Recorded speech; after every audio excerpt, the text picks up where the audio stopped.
Welcome to Blizzard Fire. We hope this video helps fire up your solution. In this video, I will explain how to make cream caramel. First, let's create the delicious caramel base. Combine 100 grams of granulated sugar with 2 tablespoons of water in a heavy-bottomed saucepan. Heat it gently until the sugar dissolves, then increase the heat and cook without stirring until it reaches a beautiful amber hue. This usually takes about 5 to 7 minutes. Carefully pour this hot caramel into your prepared ramekins, ensuring an even layer at the bottom. Next, we'll prepare the creamy custard that forms the heart of our dessert.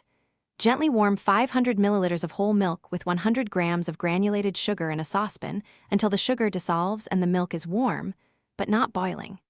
In a separate bowl, whisk together 4 large eggs and 2 additional egg yolks until they are just combined.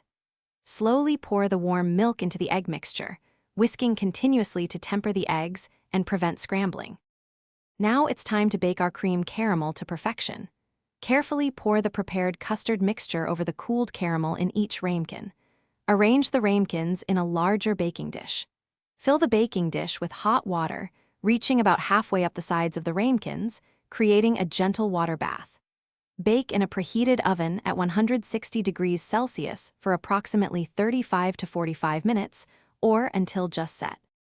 The final steps involve cooling and serving your delightful cream caramel.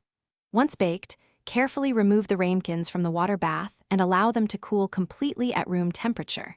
Then, transfer them to the refrigerator and chill for at least 4 hours, or ideally overnight. When ready to serve, run a thin knife around the edge of each ramekin, then invert it onto a serving plate. The luscious caramel sauce will cascade over the custard. Thanks for watching. If you found this helpful, don't forget to like and subscribe.